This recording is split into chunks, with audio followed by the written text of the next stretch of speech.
Sejam bem-vindos à TV Púlpito do Sertão Reformado. Nosso querido superintendente Arthur, tu és uma bênção, você e sua família. Assim como é uma bênção o diácono Luciano e a sua família. Assim como as nossas secretárias da EBD são bênçãos. Ilka e... Vamos relembrar esses nomes para que possamos orar por eles. Superintendente da EBD, diácono Luciano e o diácono Arthur. Secretária da EBD, Ilka e Thalita. É muito importante a igreja saber quem é quem, também no seu aspecto administrativo, eclesiástico. Tem uma cadeira no seminário que é administração eclesiástica. Nós estudamos isso. Então é importante também a igreja ter ciência disso. Quem está chegando. Mas é claro, deveria ter feito logo no início, assim que assumimos, mas vamos fazer agora. Bom dia, povo de Deus. Que a graça soberana, eficaz, eficiente, afetiva e efetiva de Deus prossiga sendo experimentada por todos nós. Na linguagem de Joel Bick, naquele livro dele, Pregação Reformada, a nossa fé é uma fé experimental. Está lá, um capítulo no livro dele, Pregação Reformada. A fé reformada, a fé reformada e bíblica, ou bíblica reformada, ela é experimental. É por isso que nós não temos medo, nem nos deixamos que ninguém nos vista com uma camisa de força. A emoção não é do diabo. Sorrir não é do diabo. Se alegrar não é do diabo. Foi o Senhor que nos fez assim, então devemos adorá-lo também com as nossas emoções. Com as nossas emoções. Claro, cada um expressa a sua emoção de acordo com a sua personalidade, de acordo com o seu temperamento. Beleza? Mas olha, gente, estrategicamente, nós deixamos stand-by também a série Teologia para a Alma, porque estamos num processo de, novamente, mobilização da igreja. De tempos em tempos, o pastor da igreja precisa mobilizá-la, redirecioná-la, aquecer o coração, aquecer as turbinas da igreja, colocar combustível no tanque eclesiástico. Porque vamos caminhando e vamos percebendo que, de fato, às vezes o tanque vai se esvaziando, não é? O tanque motivacional da igreja, que é acolá, ele vai se esvaziando e faz parte mesmo da caminhada. Razões diversas, causas diversas. Por isso que começamos já domingo à noite com uma série de sermões temáticos. Lembra, Marcelino? O homem do jiu-jitsu. Eu vi lá a medalha. Qual foi o tema de domingo à noite? Sermão temático. 7 perguntas que a membresia de uma igreja viva e saudável consegue responder com facilidade. 7 perguntas que a membresia de uma igreja viva e saudável consegue responder com facilidade. Pois ela responde porque ela vive isso. Ela vive isso. Primeira pergunta: quem é o seu Senhor? Quem de fato manda? Quem de fato diz, faça e você faz? Quem de fato governa a sua agenda? É a mesma pergunta, sendo agora falando em miúdos. Quem governa a sua agenda? Quem, de fato, toma a maior parte do melhor das suas energias? Quem, de fato, toma a maior parte do seu tempo? Quem, de fato, usufrui do melhor do seu dinheiro, do seu gado, da sua casa, do seu carro? As quilometragens que são acusadas ali no painel do carro, quantos quilômetros dedicados para quem? Para quê? Quem é o seu Senhor? Relembremos que o Shema, ou dependendo da tradução, o Shema de Deuteronômio capítulo 6, nos relembra isso. Israel, nas suas reuniões culticas, eles praticavam o Shema. Deuteronômio 6,4, ali era uma confissão de fé como ato de adoração. Ouve, Israel, o Senhor nosso Deus é o único Senhor. Deuteronômio capítulo 6, versículo 4. Quem é o nosso Senhor? Quem é o Senhor da sua vida? Jesus. E você pode dizer Jesus porque Jesus, ele é a manifestação da Trindade. Por isso a Bíblia diz que quem honra o Pai honra o Filho. O Senhor das nossas vidas é o único Deus que subsiste em três pessoas: o Pai, o Filho e o Espírito Santo. E a segunda pergunta: quem você é? Quem eu sou? Qual é a nossa identidade? Você não é o que você faz. Você não é o que você tem. Você não é onde você mora. Você não é onde você estuda. Você não é a classe social, econômica, cultural e seja mais o que for aí. Quem você é? Gálatas capítulo 2, versículo 20, a última parte do versículo, Paulo disse: eu não vivo mais, mas Cristo Jesus vive em mim. Então a nossa identidade é Cristo, somos cópias de Cristo. Daí na primeira carta do apóstolo João, capítulo 2, carta de Deus, o apóstolo João, movido pelo Espírito Santo, meninas, ele afirmou: aquele que diz estar nele, em Cristo, deve andar como ele andou. Deve seguir as pegadas de Cristo. Quem é você? Identidade. Eu não sou o que eu faço, eu não sou o que eu tenho, eu não sou onde eu moro, eu não sou a turma com quem eu me relaciono, eu sou uma cópia de Cristo. Eu não vivo mais, Cristo vive em mim. E que o mundo saiba disso, que os meus colegas pastores saibam mais e mais disso, que você, onde você estuda, saibam disso. A tua identidade é Cristo. É Ele. E que isso se manifeste na praticidade da vida. Capítulo 13 de Atos, lá nos é dito por Lucas, o autor secundário, que lá em Antioquia, os discípulos foram pela primeira vez, Romerito, chamados de, bem alto, igreja, bem alto, em Antioquia, pela primeira vez, Maria, Mel, os seguidores de Cristo, o nosso Salvador, foram chamados de cristãos. Cristianos. Cristianos. E por quê? Os de fora olharam e disseram: eles são cristãos. E por quê? Não foram eles que saíram gritando, não. Os de fora disseram: eles são cristãos. Por quê? Porque olhavam para eles e percebiam em tudo que faziam traços de Cristo. Evidência de Cristo, no olhar, no falar, no caminhar, no negociar. Eles são cristãos. Terceira pergunta, para mobilizar a igreja. A primeira igreja não pode parar, as turbinas precisam estar sempre aquecidas. É claro que aqui e acolá é necessário você dar uma aliviada nas turbinas da igreja, faz parte da vida. Mas vamos lá, terceira pergunta, qual foi? Quem é o seu Barnabé? Todos nós precisamos de um Barnabé, de um discipulador, de alguém que nos adote espiritualmente.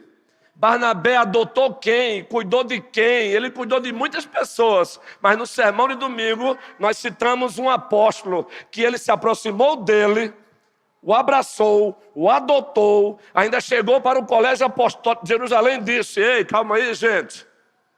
Esse cabra verdadeiramente nasceu de Deus. Receba-o. Qual foi o apóstolo que Barnabé adotou? Paulo. Nós precisamos continuamente de Barnabés. Quem é o seu Barnabé? Então valorize o seu Barnabé. Seja você um Barnabé para o outro, aqui dentro, lá fora. Seja você um Barnabé. Deus tem prazer nisso. Uma membresia de uma igreja viva e saudável, ela também é feita de Barnabés. De gente que olha e diz: opa, Lúcio, estou aqui, viu? Chega aqui, eu vou inserir vocês aqui, vocês têm talento e dons para isso aqui, bora. Quarta pergunta: quem é o seu Timóteo? Timóteo também foi adotado, foi discipulado por um outro. O Barnabé, você é discípulo, você aprende com o Barnabé. Quem é o seu Barnabé? Você aprende com os Barnabés. Mas também você tem um momento de Paulo na vida de Timóteo. Quem é o seu Timóteo? Quem é o seu Timóteo? Seja homem ou mulher. Precisamos criar cultura de discípulos fazendo discípulos continuamente dentro e fora da igreja. Não pense que não pense que já se encerrou o processo de discipulado na igreja, não, queridos. O processo de discipulado ele é contínuo. Ele só vai se encerrar quando Cristo voltar. Quem é o teu Barnabé na igreja? Seja você um Paulo para ele. Paulo teve um Barnabé na tua vida. E Timóteo teve um Paulo. Seja Paulo para um Timóteo aqui na igreja. Chega junto, encoraje, incentive. Hoje eu tive a grata satisfação de deixar a casa pastoral por volta das 7h40. Me dirigi aqui ao gabinete pastoral para atender um casal que decidiu caminhar conosco. Eles precisaram sair, mas já eles voltam. Yuri e Thaís. Já vão para casa catecúmenos hoje. E uma das coisas que eu ouvi deles foi: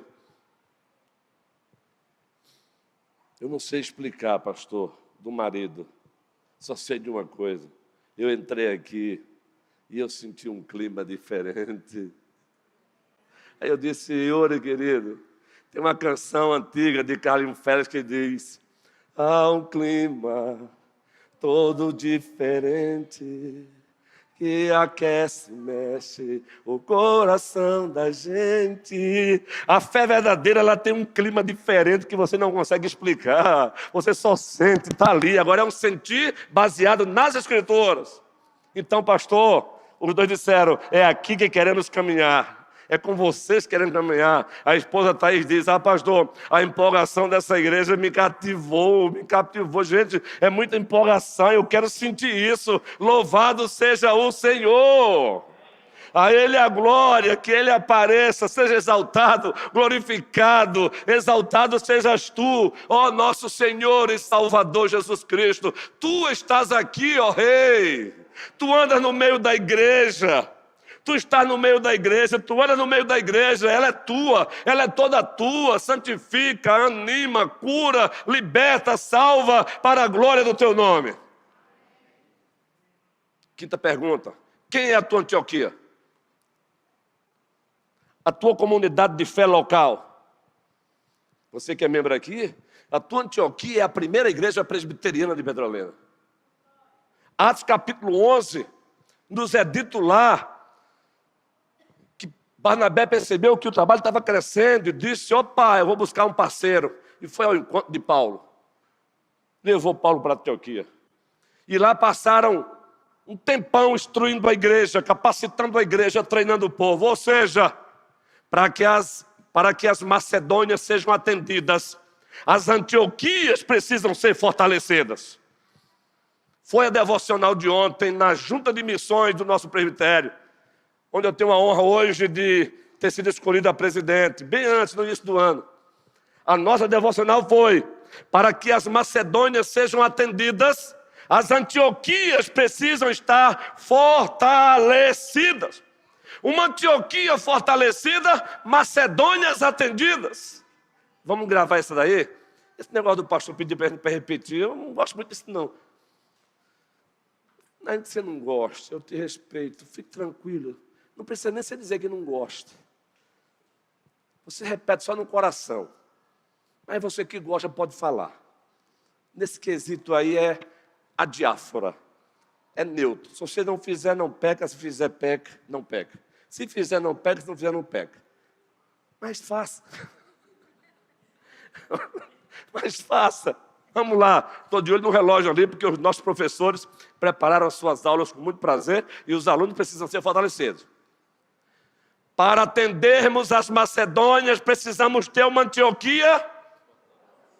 De novo, para atendermos os pedidos das Macedônias, precisamos ter uma Antioquia. De novo agora, para atendermos as Macedônias, precisamos ter uma. E a Antioquia é a tua igreja local. É por isso que a tua presença aqui é importante. Igreja não é relativo. Não deixe ninguém colocar na tua mente que igreja é facultativo. Cristo não aceita essa ideia de eu sim a Jesus e não a igreja. Como dizer não ao corpo dele? Como dizer não à noiva dele? Como dizer não àquela por quem ele deu a sua vida? Quem é a nossa Antioquia? Primeira igreja presbiteriana de Petrolina.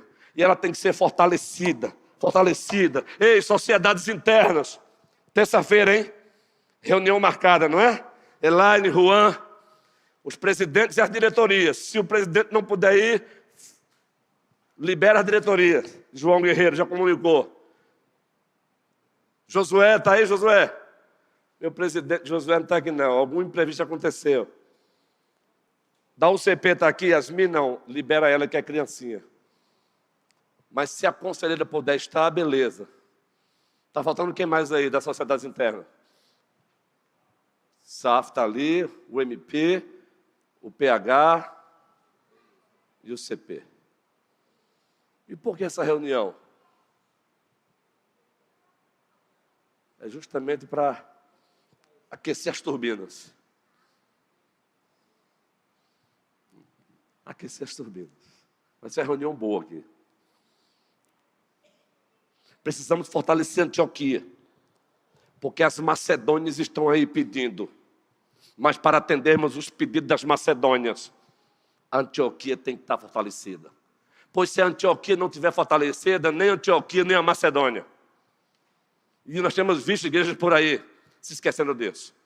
Às vezes sai para atender a Macedônia, mas não cuida da Antioquia. Aí daqui a pouco já era a Antioquia e também já era a Macedônia. Antioquia forte, Macedônias atendidas. Antioquia fortes, Macedônias atendidas. Louvado seja o Senhor. Quem é a nossa Macedônia? Sexta pergunta. A nossa Macedônia é o nosso campo missionário, seja aqui dentro, seja lá fora. Então abrace a sua Macedônia, seja aqui dentro, seja lá fora. Abrace a sua Macedônia. A Macedônia lá fora sempre será via colégio pastoral, não esqueçam disso. Direcionando a igreja a atender o pedido. Abracemos. Tem coisa boa para fazer. Parabéns para quem foi ontem para o Ministério Zaqueu. Aquilo também é missões. Eu fico muito preocupado com as pessoas. Não é por maldade, mas por ignorância de teologia bíblica. Elas, quando falam de missões, na mente dela, é só quem atravessa o Atlântico. E eu não as culpo porque ensinaram isso para elas. Eu estou falando aqui com muito cuidado, com muito carinho, mas alguém que é professor de seminário. Eu amo teologia de missões, bíblica e prática, meu irmão. Se tem uma coisa que eu tenho lá na minha prateleira também, é uns 50 livros sobre missões. E aqui eu estou buscando na prateleira, estou relendo e lendo, para poder ajudar a igreja do Senhor. Preste bem atenção, se tem uma coisa que faz parte da teologia bíblica de missões, uma palavrazinha bem legal. Característica da obra missionária da igreja. Grave essa palavra, Marcelino. Davi.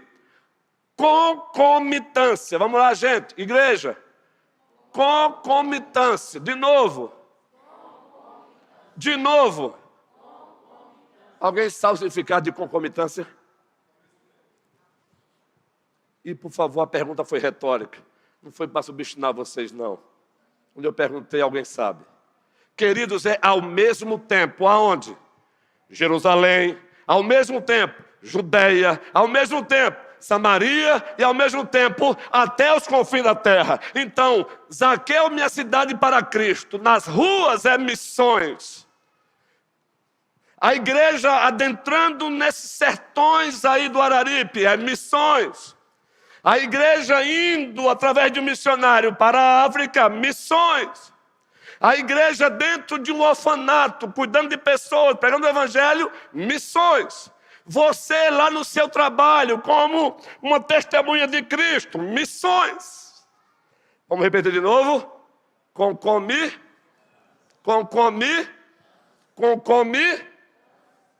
Eita, pastor, tá bom nada.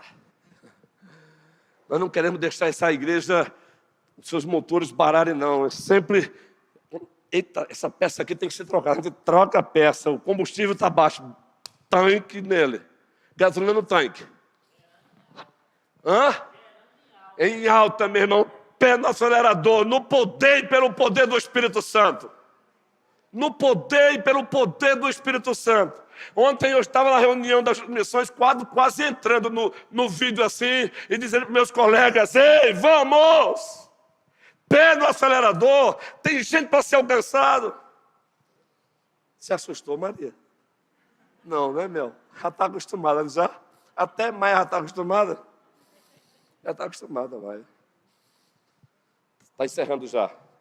7ª pergunta. Qual o propósito maior? Qual o propósito maior? Qual o propósito maior da sua vida? Ganhar dinheiro? Ganhe dinheiro, mas não é o propósito maior. Construir sua boa casa? Construa sua boa casa, mas não é o propósito maior.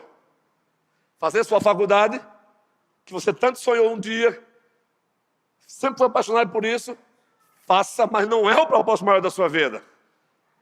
Fazer o PhD, faça, mas não é o propósito maior. Tudo isso é meio. O propósito maior é a expansão do reino de Jesus Cristo e a sua glória global. É a expansão do reino de Cristo e a sua glória global. Ontem eu disse para os meus colegas na reunião das missões que eu não quero nem saber quem é o pai do bebê. Eu quero saber se é para a expansão do reino de Cristo e para a glória global do seu nome.